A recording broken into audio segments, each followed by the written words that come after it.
Students, तो आज हम सॉल्व करेंगे प्रॉफिट और लॉस में कुछ वर्ड प्रॉब्लम्स को। A chair is sold at a profit rupees 350 if the selling price is 1275, find the price at which it was bought. यहाँ क्वेश्चन थर्ड में पूछा जा रहा है, एक चेयर है जिसको 350 रुपये के प्रॉफिट के साथ बेचा गया।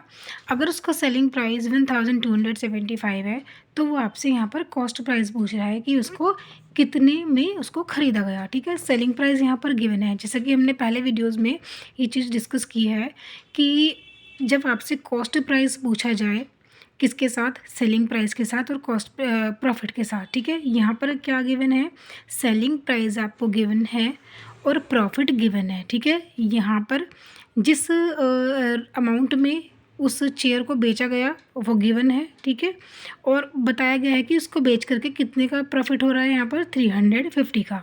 ठीक है, 350 रुपये का प्रॉफिट हो रहा है।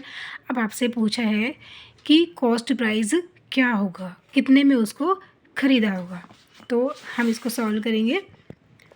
तो देखिए, जो सेलिंग प्राइस था चेयर का वो क्या है हमारा 1275। प्रॉफिट यहाँ पर कितना है, प्रॉफिट है 350 रुपीज़ का। ठीक है, जो चेयर है उसको बेच करके 350 रुपये का यहाँ पर प्रॉफिट हो रहा है, फ़ायदा हो रहा है। अब आपसे क्या पूछा है, सीपी। ठीक है, कॉस्ट प्राइस क्या होगा। तो इसका जो फार्मूला बनेगा वो होगा कि एसपी माइनस प्रॉफिट। ठीक है, जब भी आपसे कॉस्ट प्राइस पूछा जाए और एसपी और प्रॉफिट आपको गिवन हो, तब हम सेलिंग प्राइस में से प्रॉफिट को माइनस कर देंगे तो हमारी कॉस्ट प्राइस निकल कर आ जाएगी। तो हमारी जो सेलिंग प्राइस है वो क्या है, 1275 माइनस 350। ठीक है, अब हम इसको जो माइनस करेंगे तो 5 में से 0 जाएगा तो यहाँ पर होगा 5। ठीक है, 7 में से 5 निकालेंगे तो कितना हो जाएगा 2, और 12 में से 3 हम यहाँ माइनस कर देंगे तो हो जाएगा 925 रुपीज़। ठीक है, तो जो कॉस्ट प्राइस है वो है 925। अब नेक्स्ट सम देखते हैं। अब हम अपना नेक्स्ट सम देखते हैं। A desktop bot for 32,000 rupees was sold after 3 years at loss rupees 4,979. At what price was it sold? अब जो क्वेश्चन 4 में आपसे पूछा है कि एक डेस्कटॉप है जिसकी कीमत क्या थी, यानी कि उसकी जो कॉस्ट प्राइस है, किस कीमत पे उसको खरीदा गया, 32,000 रुपीज़ में उसको खरीदा गया। ठीक है, और उसको जो है कितने लॉस के साथ, उसको कितना लॉस हुआ 4,979 का, यानी कि 3 साल बाद उन्होंने इतने लॉस के साथ, यहाँ पर लॉस हो रहा है, ये सेलिंग प्राइस नहीं है, यहाँ पर ये लॉस है कि इतने लॉस के साथ उसको जो है 3 साल बाद बेच दिया गया। अब पूछा है at what price was it sold, कि इसको किस कीमत पर बेचा गया। अब हम यहाँ पर क्या गिवन है, आपको सीपी यानी कि कॉस्ट प्राइस गिवन है और लॉस गिवन है। तो जब हमसे एसपी पूछा जाता है, ठीक है, क्या पूछा है, सेलिंग प्राइस हमसे यहाँ पर पूछा जा रहा है, यानी कि किस कीमत पे उस डेस्कटॉप को बेचा गया, और क्या गिवन है हमको यहाँ पर सीपी गिवन है। ठीक है, कॉस्ट प्राइस गिवन है हमारी, और हमें यहाँ पर क्या गिवन है, लॉस। अब भी हमारा क्या जो फॉर्मूला बनेगा वो यही बनेगा कि अगर हमने एसपी निकालना है तो सीपी माइनस लॉस। यहाँ पर हमने ऐड नहीं करना है कि कॉस्ट प्राइस दी गई है और लॉस, यानी कि इतने घाटे के साथ बेच दिया। तो जो लॉस हो रहा है इसको तो हमने निकालना ही है ना, क्योंकि ये चीज़ हमको नहीं मिली है, इतना जो हमें नुकसान हो रहा है। तो क्या करेंगे, कॉस्ट प्राइस में से हमने ये लॉस को निकाल देना है, तो जो हमारा सेलिंग प्राइस है वो निकल कर आ जाएगा। अब हम देखते हैं जो है सीपी ऑफ द डेस्कटॉप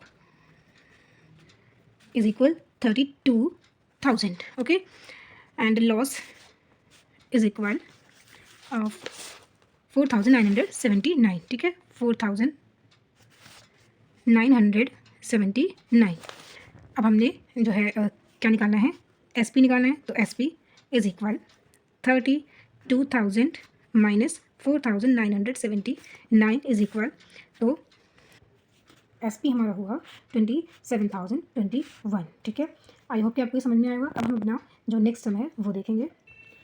इस क्वेश्चन में आपसे पूछा जा रहा है, Arun bought a music system. ठीक है, अरुण है जिसने 6,375 में एक म्यूजिक सिस्टम खरीदा। ठीक है, ही सोल्ड इट फॉर रुपीज़ 6,400। उसने इसको कितने में बेचा, 6,400 में, यानी कि 6,375 में जो है खरीद कर उसको यहाँ पर बेचा जा रहा है 6,400 रुपये में। ऑब्वियसली हमको समझ में आ रहा है कि यहाँ पर हमें प्रॉफिट हो रहा है, क्योंकि हमने जो म्यूजिक सिस्टम है वो कम रुपीज़ में खरीदा है, लेकिन बेचा हमने उसको ज़्यादा में है। फाइंड हिज प्रॉफिट परसेंट और लॉस परसेंट। अब यहाँ से पूछा जा रहा है कि उसको प्रॉफिट हो रहा है या लॉस हो रहा है, तो कितने परसेंट का। अब यहाँ से आपको जो है सबसे पहले क्या निकालना होगा, हमें प्रॉफिट या लॉस बताना होगा। तो हमें समझ में आ रहा है कि 6,375 में अगर हमने खरीदा और 6,400 में हमने बेचा, तो हमें यहाँ पर क्या हो रहा है, प्रॉफिट हो रहा है। तो सबसे पहले तो हमने अपना प्रॉफिट निकालना है। So the cost price of music system is equal 6,375 and the selling price of music system is equal 6,400. Then profit कितना होगा हमारा? तो हमने क्या करना है, CP, क्योंकि यहाँ पर हमारा CP बड़ा है, कॉस्ट प्राइस जो है कॉस्ट प्राइस जो है हमारे यहाँ पर छोटा है और हमारा जो सेलिंग प्राइस है वो क्या है यहाँ पर बड़ा है, ठीक है, ज़्यादा है सेलिंग प्राइस हमारा और CP हमारा कम है। तो अब हम क्या करेंगे, तो SP में से हम माइनस करेंगे CP, क्योंकि हमारा जो सेलिंग प्राइस है वो बड़ा ज़्यादा है, ठीक है।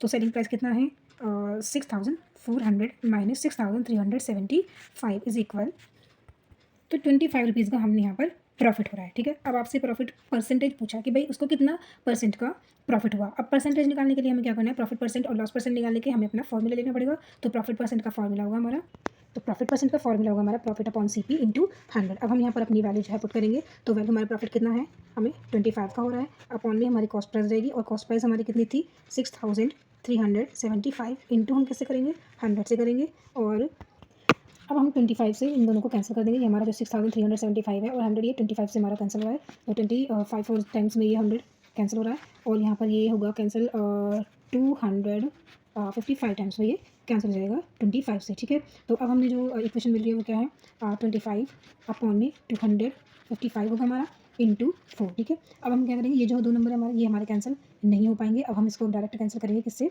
25 से, तो 5 5 5 एंड 5 5 25, 5 1 5, तो आंसर होगा हमारा 5/51 इंटू 4 और ये इसकी जो मल्टीप्लिकेशन करेंगे तो होगा हमारा 20, ठीक है, एंड 20/50।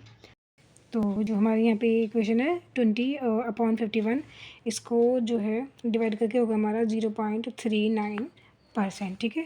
तो जो प्रॉफिट हो रहा है हमको 0.39% का यहाँ पर प्रॉफिट हो रहा है, तो ये हो गया हमारा आंसर, ठीक है।